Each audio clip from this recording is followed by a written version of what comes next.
Rihanna एक खाते पीते कारोबारी घराने की बेटी थी। उसकी दो बहनें और दो भाई थे। बहनें अपने अपने घरों में बस रही थीं और दोनों भाई भी शादीशुदा थे। सभी साहबे औलाद थे।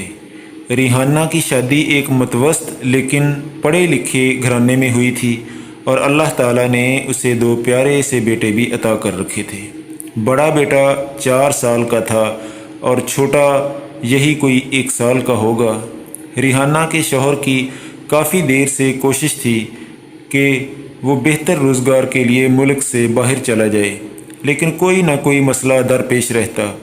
आखिर पिछले महीने उसका दुबई का वीज़ा लग गया, टिकट भी कन्फर्म करा लिया गया। फिर रिश्तेदारों से मिलना मिलाना और दावतें चलती रहीं और अब 2 दिन पहले एयरपोर्ट पर बच्चों को बेपनाह लाड प्यार करता नम आँखों से एक इंतज़ार की उम्मीद दिल में समोए वो दुबई रुखसत हो गया। उसके जाने के बाद रिहाना ने सोचा कि कुछ दिन अम्मी के पास रह आती हूँ। ये सोचकर वो बच्चों को लेकर वालिदैन के घर चली गई। उसके मेके में बहुत अच्छा माहौल था, सभी खुशहाल थे, सो कभी भी खींचातानी वगैरह का मामला नहीं बनता था। घर आई बेटियों की ख़ास कदर होती थी। गर्ज ज़िंदगी पुरसकून थी, लेकिन रिहाना की छोटी भाभी जो एक बच्चे की माँ थी, वो बाकी सब ख़ानदान से कुछ अलग जहन की थी। अपने शौहर के साथ भी अंदर ही अंदर लड़ती बोलती रहती। मेहमान आ जाते तो उसे मौत आ जाती। हसद और तकब्बुर भी ठीक ठाक था उसमें। रिहाना को आए अभी 3रा दिन हुआ था। एक दिन अचानक उसका छोटा बेटा खेलते खेलते गुम हो गया। बहुत ढूंढने पे भी ना मिला। पूरे घर और ख़ानदान पे क़यामत गुजर रही थी। रिहाना को बार बार गशी के दौरे पड़ रहे थे। वो अब्दुल्ला अब्दुल्ला चिल्लाते गली की तरफ भागती। पूरे मोहल्ले में शदीद इज़्तिरार था। इर्द गिर्द के मोहल्लों में भी ऐलान करा दिए गए।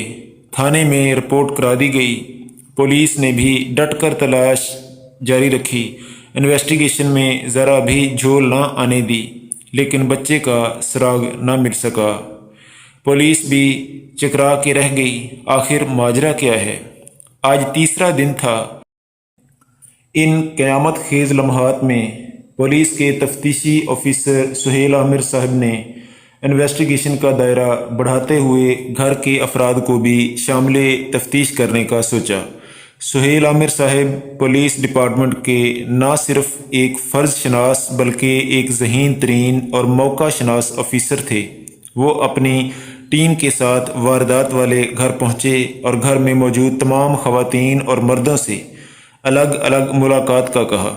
रिश्तेदार और मोहल्ले वाले कुछ हिचकिचाए, लेकिन उन्होंने महकमाना तजर्बात की बना पर सभी को रजामंद कर लिया। पूछगछ शुरू हुई। मर्दों से अलहदा सवालात किए गए और बाद में घर की ख़वातीन से अलहदा।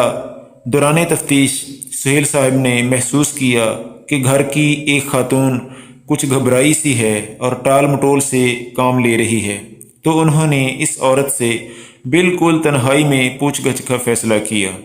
अलहदा कमरे में सुहेल साहब एक कुर्सी पर बैठ गए और वो औरत चारपाई पे। सुहेल साहब ने बनावटी सख्ती करते हुए इस औरत से कहा कि बता, बच्चे की लाश कहाँ छुपाई है? औरत इस अचानक सवाल के लिए तैयार नहीं थी, सो घबरा गई और बोली, साहिब मुझे कुछ नहीं पता। सुहेल साहब ने कहा कि अगर सच न बताया तो मैं बाहर जाकर सभी को बता दूंगा कि बच्चा इस औरत के पास है।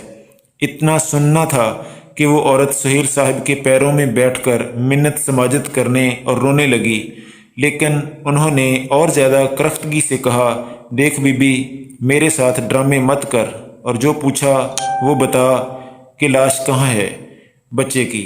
ये सुनकर वो औरत पहले तो जैसे सकते में आ गई, फिर यकदम बिफरी शेरनी की तरह बोली, साहिब, मेरा बच्चा रंग रूप का ज़रा भी प्यारा नहीं, तो कोई भी उसे प्यार नहीं करता था। मेरी नंद रिहाना के बच्चे प्यारे थे और हर कोई उनके आगे पीछे घूमता था, इसलिए मुझसे बर्दाश्त ना हो सका।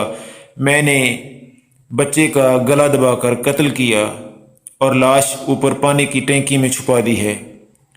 ایک بے قصور اور معصوم بچے کی ایک حاسد عورت کے ہاتھوں موت کا سن کر سہیل صاحب ایک بار تو تمام محکمانہ ادا بھول بیٹھے اور ایک زناٹے دار تھپڑ اس عورت کو رسید کر دیا اور ساتھ ہی کمرے کا دروازہ کھولتے ہوئے لیڈی کانسٹیبل کو آواز دی کہ بچے کی قاتل یہی ہے، اسے ہتھ کڑی لگا کر گاڑی میں لے چلو، اور خود گھر کے افراد اور ارد گرد موجود لوگوں کو ساری حقیقت سنا کر تھانے آ گئے۔